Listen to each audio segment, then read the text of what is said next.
What happens if you stop waiting for the perfect opportunity to arrive and instead start building one out of the dirt you are currently standing on?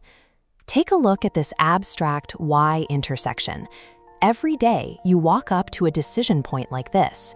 You have to pick a path, and standing still to do nothing is also a choice.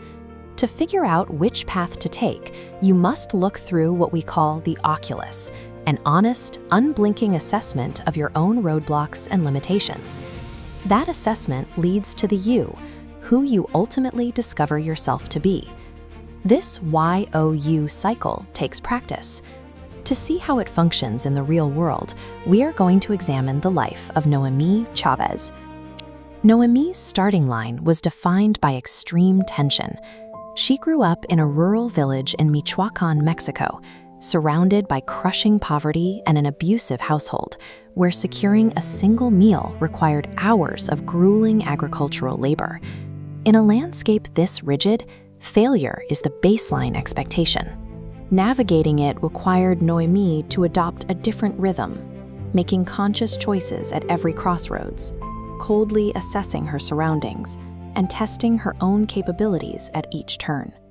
When Noemi entered her local telesecundaria, she found a neglected, weed-filled patch of dirt on the campus. Instead of walking past it, she arrived early every morning, using a hoe to clear the weeds, break up the hard earth, and plant radishes, cilantro, and squash. Her classmates saw this dry patch of dirt turn into a thriving garden. Without being asked, they started arriving early themselves to sweep the sidewalks and clear trash across the entire campus. She proved that leadership requires physical action, not a formal title. Years later, that exact same initiative became a matter of survival. At 13, Noemi was abandoned in a dangerous neighborhood in Ciudad Juarez. Left alone by an older brother, she was entirely responsible for keeping her younger sisters alive. Noemi took stock of her resources and realized she knew basic English words. She opened a makeshift tutoring class in her neighborhood, charging 1 peso an hour. With those pesos, she bought food to feed her sisters. Noemi's survival didn't come from waiting for help. She actively invented a microeconomy from her few known words, transforming a void of abandonment into a structured means of providing for her family. When Noemi eventually immigrated to the United States, she collided with an immediate, overwhelming barrier: the English language. Wanting to join the high school sports programs, she approached the tennis coach. Because she could not speak English, he dismissed her on the spot, telling her she could only join the team if she mastered the language. The rejection stung, but she assessed her options. She turned every spare minute into an educational opportunity. Later, while commuting to her job, she replaced the radio with audiobooks on sales and personal growth, turning her daily drive into a mobile classroom.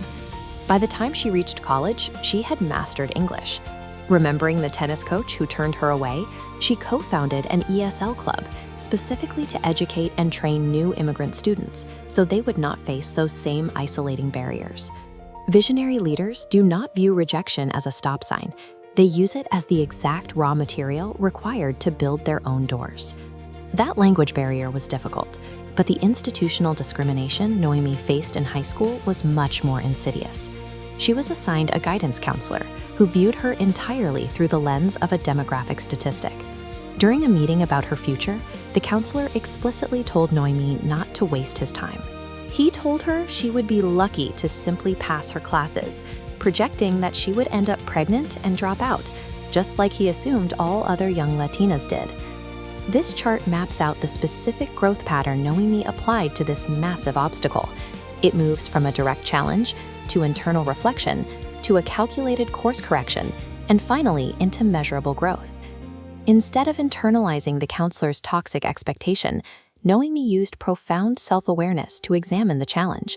She mentally rejected his projection and initiated a course correction, deciding that his bias would not dictate her trajectory. Her definitive counteraction came on graduation day. Against the counselor's specific expectations, she walked across the stage as the first person in her family to graduate high school, securing a college transfer and entirely rewriting her personal identity.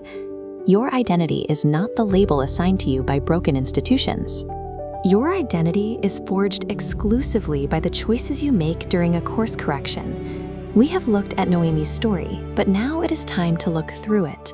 When you hold this framework up to your own life, what do you recognize in yourself? Take a look around.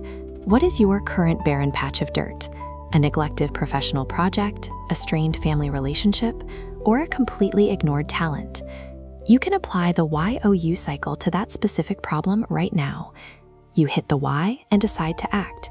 You use the Oculus to assess the missing skills holding you back. And you define the you, the person you are actively becoming through that effort.